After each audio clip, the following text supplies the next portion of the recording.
네, 안녕하세요. 4월 10일 월요일 새벽기도회 시작하겠습니다. 기도드리겠습니다.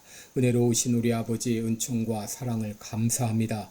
어제 은혜 가운데 또 부활절 예배를 주님 앞에 드리게 하시고 또 부활의 기쁨과 감격을 다시 한번 되새길 수 있도록 은혜 주신 것을 감사합니다.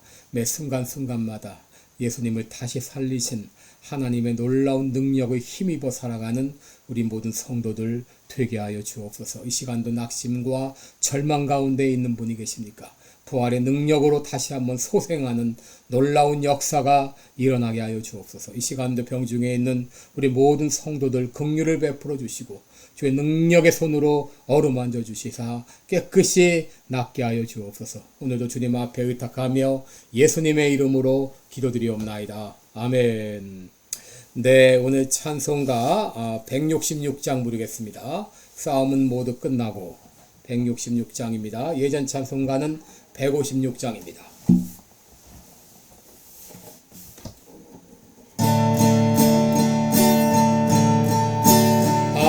할렐루야 할렐루야 할렐루야 싸움은 모두 끝나고 생명의 승리 얻었네. 개선과 높이 부르세. 할렐루야 할렐루야 할렐루야 할렐루야 사망의 나라 권세로 주께서 깨뜨리셨네. 승전가 높이 부르세. 할렐루야 할렐루야 할렐루야 할렐루야 슬프던 사흘 지나고 주께서 살아나셨네. 영광을 주께 돌리세. 할렐루야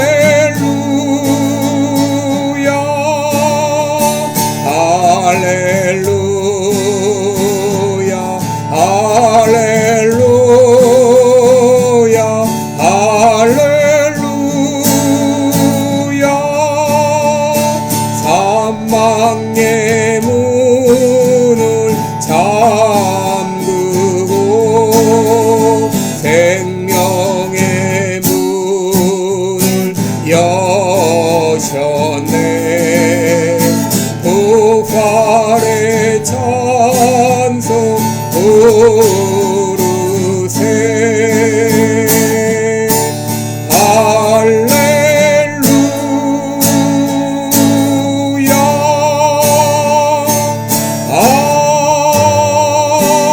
아멘.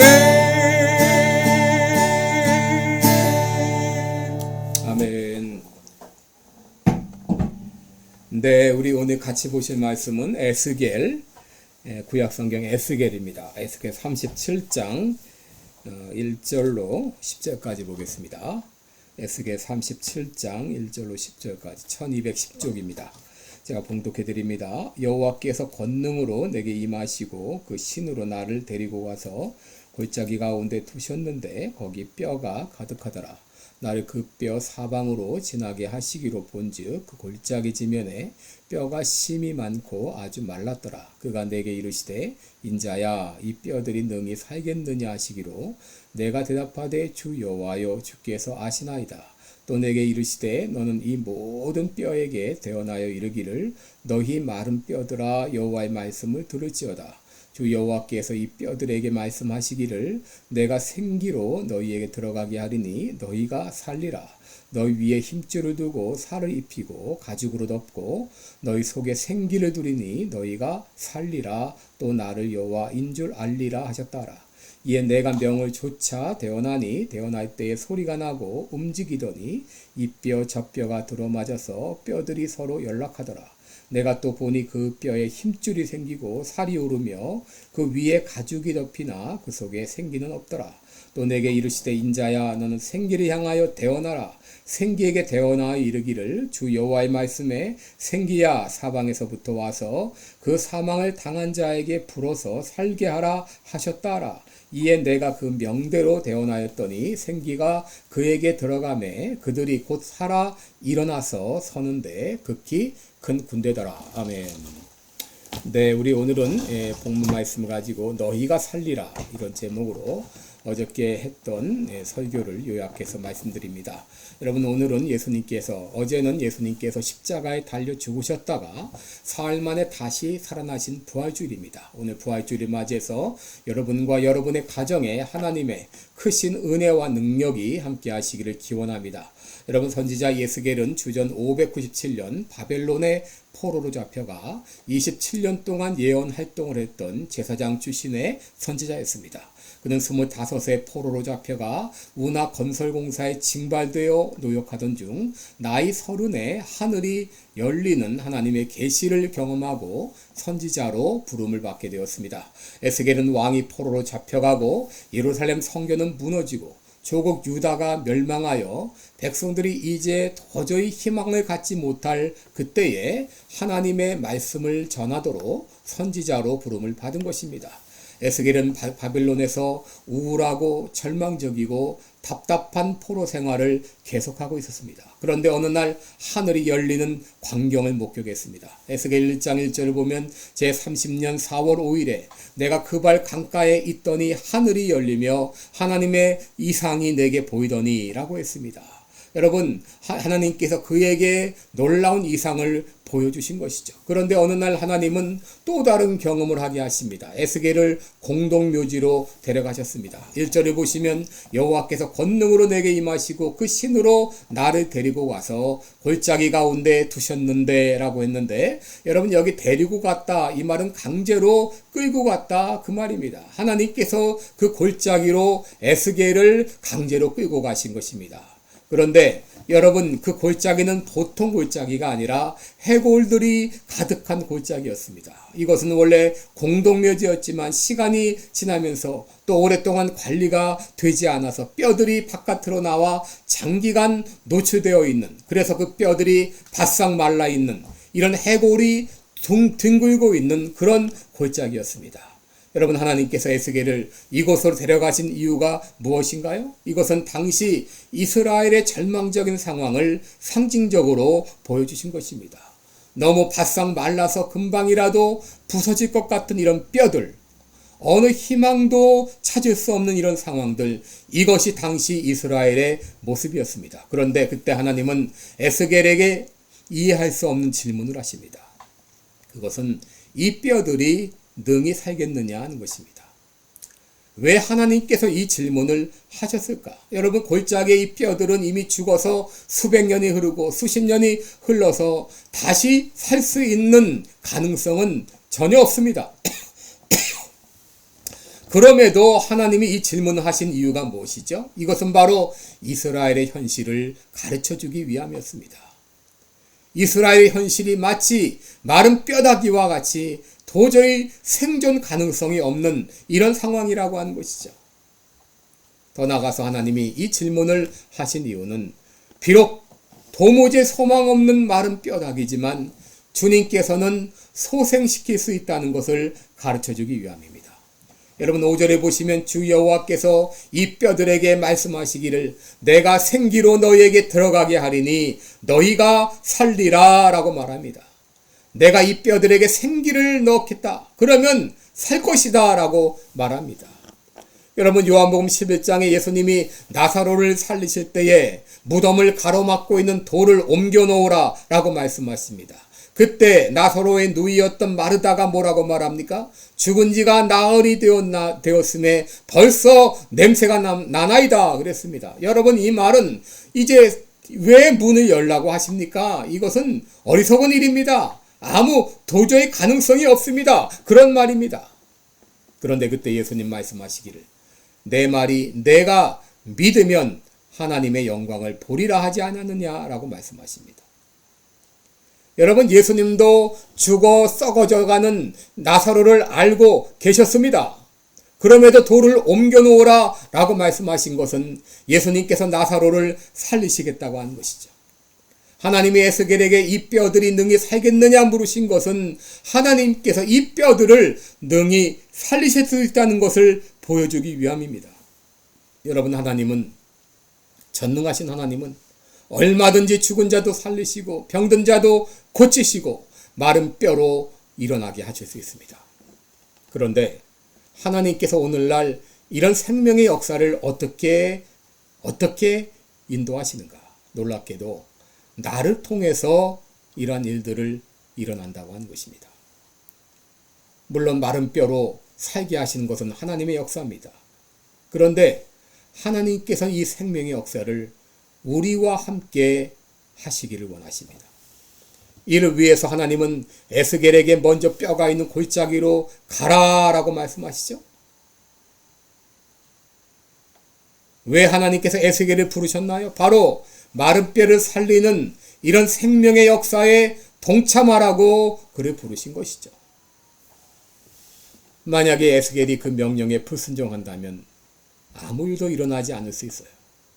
여러분 오늘날 왜 나의 삶 가운데 아무 일도 일어나지 않는가? 왜 우리가 하나님의 놀라운 역사를 경험하지 못하는가? 이것은 하나님의 말씀에 순종하지 않았기 때문이죠. 하나님께서는 죽은 뼈가 있는 세상으로 나가라 말씀하시지만 우리는 그저 주저앉아 있기 때문이죠. 그래서 아무 일도 일어나지 않습니다. 둘째로 하나님께서는 마른 골짜기로 나가서 외치라 라고 말합니다. 오늘 본문 4절 5절에 보시면 또 내게 이르시되 너는 이 모든 뼈에게 대언하여 이르기를 너희 마른 뼈들아 여호와의 말씀을 들을지어다. 주 여호와께서 이 뼈들에게 말씀하시기를 내가 생기로 너희에게 들어가게 하리니 너희가 살리라. 하나님은 그 마른 뼈들을 향하여 갈 뿐 아니라 그 뼈들을 향하여 외치라고 말합니다. 여러분 만약 해골이 모여있는 그 골짜기 가서 그 뼈들을 향하여 외치고 있다고 하게 되면 사람들이 뭐라 하겠습니까? 저 사람 미친 사람이라고 그렇게 말할 것입니다. 사랑하는 성도 여러분, 여러분 오늘날 살아가는 많은 사람들, 예수님을 알지 못하는 사람들, 마른 뼈다귀와 같습니다. 그들에게는 생존 가능성이 전혀 보이지 않습니다. 이미 허물과 죄로 죽었습니다. 그런데 하나님은 그들을 향하여 가라라고 말씀하십니다. 더 나아가서 그들에게 외치라라고 말씀하십니다. 여러분 이것이 우리의 할 일이고 하나님은 이런 우리의 동역을 통해서 생명을 살리는 일을 계속하기를 원하십니다. 한번 여러분의 주변을 살펴보시기 바랍니다. 여러분의 주변은 에스겔 골짜기에 마른 뼈다귀와 같이 수많은 마른 뼈들로 가득 차 있습니다. 많은 사람들이 죽어 있는 걸 모른 채 살아가고 있습니다. 그들은 하나님을 믿지 않습니다. 하나님을 보지 못합니다. 예수님을 믿지 못합니다. 하나님은 그들을 향해 나가라 라고 말씀하십니다. 그리고 외치라 라고 말씀하십니다. 이렇게 우리가 그들을 향해 나가서 외칠 때 어떤 역사가 일어납니까? 오늘 7절 말씀 보게 되면 이에 내가 명을 조차 대언하니 대언할 때에 소리가 나고 움직이더니 이 뼈 저 뼈가 들어맞아서 뼈들이 서로 연락하더라 라고 말했어요. 또 10절을 보시면 이에 내가 그 명대로 대언하였더니 생기가 그들에게 들어가매 그들이 곧 살아 일어나 서는데 극히 큰 군대더라 라고 말했습니다. 여러분, 우리가 하나님의 말씀대로 순종해서 마른 뼈와 같은 세상 사람들을 향하여 나가서 그들에게 하나님의 말씀대로 말씀을 대언할 때에 죽은 생명들이 소생하는 이런 놀라운 역사가 일어납니다. 때로 우리는 앙상한 뼈들만 남아있는 세상을 바라보면서 낙심하고 좌절할 때가 많습니다. 이제 우리는 끝났어. 더 이상 희망 없어. 이렇게 말할 수밖에 없는 그런 어려움, 현실 가운데 있는지 모르겠어요. 그러나 여러분의 현실을 바라보지 말고 하나님을 바라보시기 바랍니다. 하나님을 바라보고 하나님 말씀에 순종해서 마른 뼈다귀를 향해서 나가서 그들을 향하여 외칠 때에 이 뼈, 저 뼈가 맞아서 연락하고 또 생기를 불어넣으니 극히 큰 군대가 된 것처럼 하나님께서는 여러분 통해서 일하기를 원하십니다. 나를 바라보면 절망스러울 수밖에 없지만 그러나 하나님은 말씀하십니다. 나는 할 수 있다. 너는 다만 내 명령에 따라서 나가서 외치기만 해라. 그 나머지 일은 내가 할 것이다. 여러분 믿음으로 순종하며 나가시기 바랍니다. 여러분 불가능해 보이는 현실을 향해서 여러분 외치시기 바랍니다.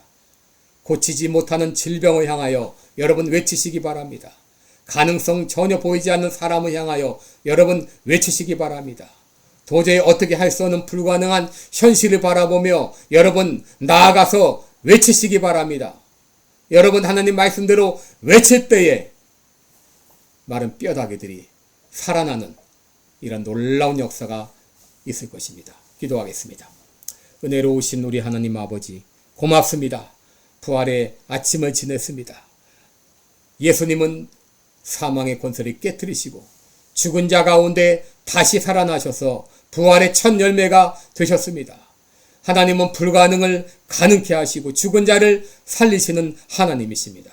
이제 오늘 말씀과 같이 우리들은 말씀에 순종하여 마른 뼈다귀가 있는 골짜기로 나가서 그 마른 뼈다귀를 향하여 담대히 하나님의 말씀을 대언하게 하여 주옵소서. 우리가 순종하며 나갈 때 놀라운 역사가 일어날 줄 믿습니다. 감사드리며 예수님의 이름으로 기도드리옵나이다. 아멘. 네, 고맙습니다. 오늘 여러분 기도하며 말씀을 따라서 마른 골짜기로 나가서 여러분 외치는 그런 하루가 되시기 바랍니다. 고맙습니다.